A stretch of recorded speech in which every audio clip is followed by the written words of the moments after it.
Hello friends, मैं पार्थ मानकर आप सबका स्वागत करता हूं इटाली यूनिफिकेशन के सेकंड पार्ट में। अगर आपने पार्ट वन देखा नहीं है तो सबसे पहले वो देखें, नहीं तो पार्ट टू समझ में नहीं आएगा। अब पार्ट वन ब्रीफली डिस्कस कर लेते हैं हमने क्या क्या किया था उसमें। हमने देखा पार्ट वन में कि किस तरह से इटाली जो था वो डिवाइड किया गया था अमंग वेरियस किंग्स। बुक अपने साथ ही रखें, बुक के थ्रू ही हम पढ़ रहे हैं। बुक में इंपॉर्टेंट पॉइंट्स मार्क करने में आपको एक फीचर मिल जाएगा, अच्छी तरह से हेल्प मिल जाएगी कि आप इंपॉर्टेंट पॉइंट मार्क करके रखें। एंड सेकेंड थिंग, बुक में दो मैप दिए हैं, अब अगर आपने देखे होंगे, Italy before the unification and Italy after the unification. तो वो देखते हैं वो क्या है। ये देखिए, ये है दो मैप्स जो दिए गए हैं, Italy before the unification and Italy after the unification. हमने पहले वीडियो में देखा कि किस तरह Sardinia piedmont under the victory manual 2 था, नॉर्थ एरिया किसके अंडर था, जो सेंट्रल एरिया था किसके अंडर था, एंड जो साउथ एरिया था वो किसके अंडर था। हमने ये सब कुछ देखा और बुक में भी यही दो पॉइंट्स दिए गए हैं। तो बुक में देखा कि हमने क्या किस तरह से वो सब कुछ डिवाइड किया गया था, सेंट्रल एरिया किसके अंडर था, जो पोप्स के अंडर था, देन साउथ में क्या था, वो सब कुछ हमने देखा। पार्ट टू में सीधा देखते हैं कि क्या क्या रोल था। हम इसमें देखने वाले कि चीफ मिनिस्टर कैवोर का क्या रोल था, देन गिसिबी गैरिबल्डी का क्या रोल था, एंड फाइनली कैसे विक्टर इमैनुअल 2 किंग बने।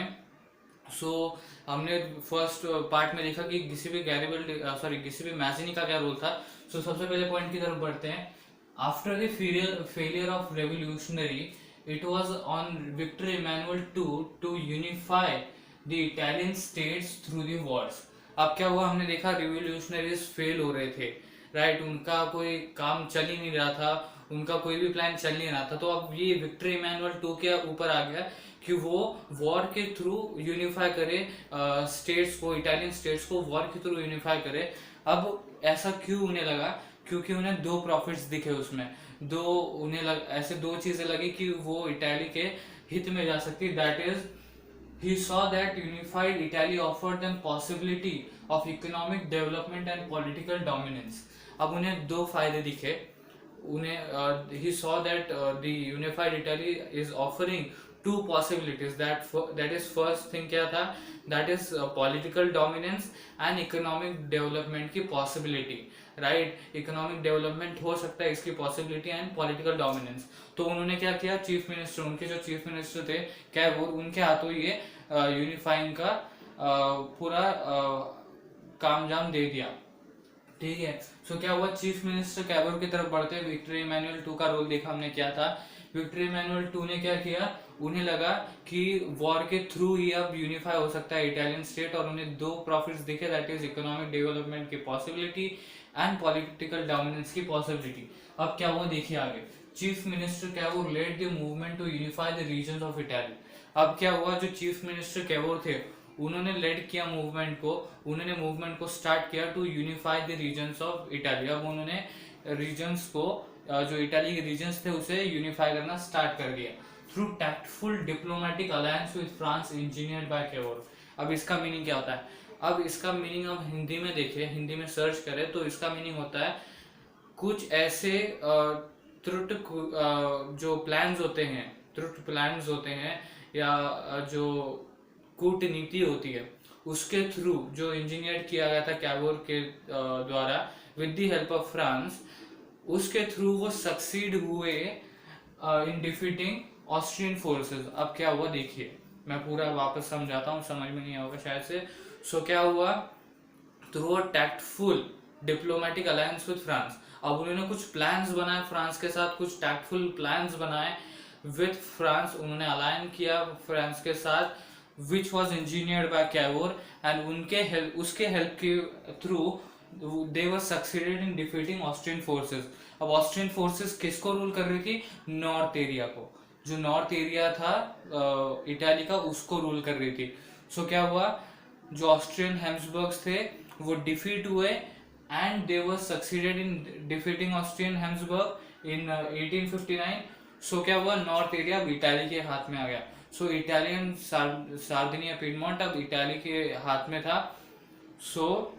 ये नॉर्थ इटाली एंड ये दोनों उनके हाथ में थे। सो ये यूनिफाई हो गए, north side and Sardinia and Piedmont ये यूनिफाई हो गए।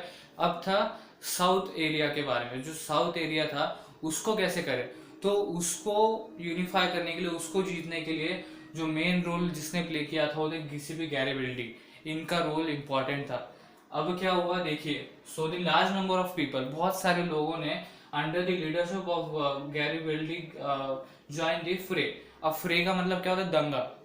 जो दंगा हो रहा था उसमें बहुत सारे लोगों ने ज्वाइन किया किसी भी गैरिबल्डी को, बहुत सारे लोगों ने ज्वाइन किया किसी भी गैरिबल्डी को इन द फेवर ऑफ दंगा, दैट इज फ्रे।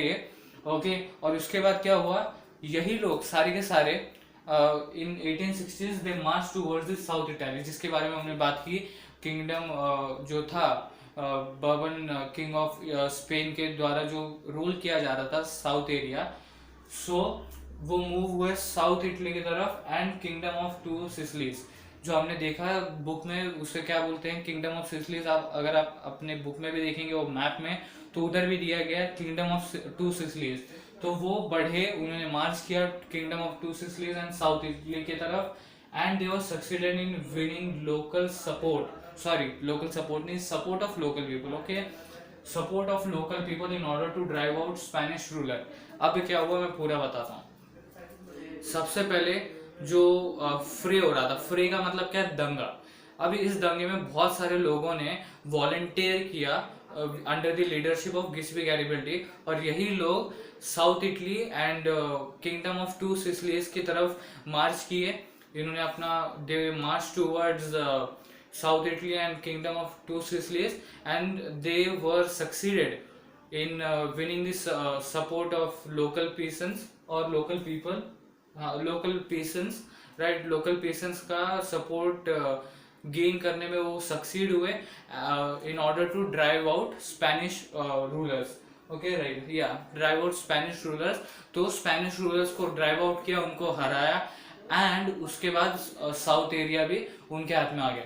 अब सेंट्रल एरिया का क्या हुआ, फिर आपको ये क्वेश्चन आएगा कि north area chief minister Cavour ने यूनिफाई किया, साउथ एरिया को जीता गिसिपी गैरिबल्डी के फोर्स ने और उनके लीडरशिप के अंडर उन्होंने जीता साउथ एरिया को। तो सेंट्रल एरिया का क्या हुआ, सो जो पोप्स थे उनको क्या लगा कि नॉर्थ साइड भी हार गया, साउथ साइड भी हार गया, तो हारने से अच्छा गिव अप ही कर देते हैं। So they gave up, they said कि सेंट्रल एरिया अपने पास रखो, क्योंकि उन्हें पता था वो लड़ाई करेंगे, वॉर करेंगे, उसके बाद उन्होंने हारना ही, तो दे gave up and central area भी इटाली के हाथ में ही आ गया। सो क्या हुआ, सबसे पहले विक्टर इमैनुअल टू ने चीफ मिनिस्टर कैवोर को ये हाथ में दिया कि वो यूनिफाई करे। उन्होंने जो नॉर्थ साइड था ऑस्ट्रियन फोर्सेस को हरा के नॉर्थ साइड यूनिफाई किया, अपने हाथों लिया, इटाली को यूनिफाई किया नॉर्थ साइड के साथ। उसके बाद गिसिपी गैरिबल्डी ने स्पेनिश रूलर्स को ड्रीव आउट किया, मतलब उनको हराया with the support of local peasants, and then south area पे आ गया। फिर पोप्स को क्या लगा कि वो भी वैसी वॉर के थ्रू हार ही जाएंगे जैसे नॉर्थ एंड साउथ हारे, उससे अच्छा गिव अप कर देते हैं, तो उन्होंने गिव अप किया, एंड देन जो सेंट्रल एरिया था वो उनके इटाली के हाथ में आ गया इन अ सेंस। एंड फाइनली एक मूवमेंट आता है जहां पर इटाली यूनिफाई हो जाता है, राइट, पूरा इटाली यूनिफाई हो गया अभी। And then finally in 1861 Victor Emmanuel two was proclaimed the king of united Italy, right. ये आ ही गया फाइनली, ये पॉइंट आ ही गया, बहुत लंबा टॉपिक था ये। सो फाइनली क्या हुआ in 1861, right. So in 1861 Victor Emmanuel two को प्रोक्लेम किया गया as the king of unified Germany, नहीं सॉरी जर्मनी नहीं, इटाली, राइट, इटाली। सो उन्हें प्रोक्लेम किया गया the king of unified Italy. So एक बार समराइज कर लेते हैं पूरे टॉपिक को, क्या हुआ था इस पार्ट 2 में, क्या डिस्कस किया हमने। सो जैसी रेवोल्यूशनरीज हारे, उनका फेलियर दिखने लगा, तो सारा भार आ गया विक्टर इमैनुअल टू पे to unify the regions of Italy. उसके बाद क्या हुआ, उसके बाद उन्हें लगा कि अब उनके ऊपर भार है, तो उन्हें दो प्रॉफिट्स दिखे। दो प्रॉफिट्स क्या दिखे, the possibility of economic development and political dominance. तो उन्होंने चीफ मिनिस्टर कैवोर, उनके जो चीफ मिनिस्टर थे कैवोर, उन पे भार डाल दिया कि अब आप ही देखो कि किस तरह से इटाली रीजन से उसको यूनिफाई कर सकते हैं। सो चीफ मिनिस्टर कैवोर ने मूवमेंट स्टार्ट किया to unify the regions of Italy. फिर क्या हुआ, through a tactful diplomatic alliance with France, they marched, means they, what we say, engineered by Cavour, they were succeeded in defeating the south, what we say, north area, the Austrian forces, and then after that Giuseppe Garibaldi ने south area लिया। कैसे, सबसे पहले तो फ्रे में बहुत लोगों ने ज्वाइन किया उनको, और वही लोगों ने मार्च किया towards the south Italy and the kingdom of two Sicilies, and वहाँ पर लोकल पीसेंस का सपोर्ट लेते हुए they were succeeded in taking the support, winning the support of local peasants, and then in order they drew out the Spanish rulers. So Spanish rulers का control था south area पे, तो Spanish rulers को हटा दिया, means हरा दिया। सो Spanish area भी आ गया। फिर पोप्स को क्या लगा कि वो नहीं कर पाएंगे war, so they gave up, and then central area भी इटली में आ गया। So whole Italy was unified, and then Victor Emmanuel II was proclaimed as the king of United Italy. सो ये पूरा था सीन जो हमने पार्ट 1 में किसी भी मैजिन तक देखा, एंड पार्ट 2 में हमने देखा कि किस तरह जो इटली था वो यूनिफाई हुआ, and Victor Emmanuel II was proclaim as the king of united Italy. So इस वीडियो में इतना ही था फ्रेंड्स, हमने डिस्कस किया यूनिफिकेशन ऑफ इटली। इसके बाद आपको सिर्फ 3 चीज़ें करनी है। अगर आपको वीडियो हेल्पफुल हुआ होगा तो share and like my videos, and also subscribe my channel. अगर आपको लगता है आने वाले वीडियोज़ भी आपके लिए हेल्पफुल रहेंगे तो subscribe my videos, and thank you for watching this video friends.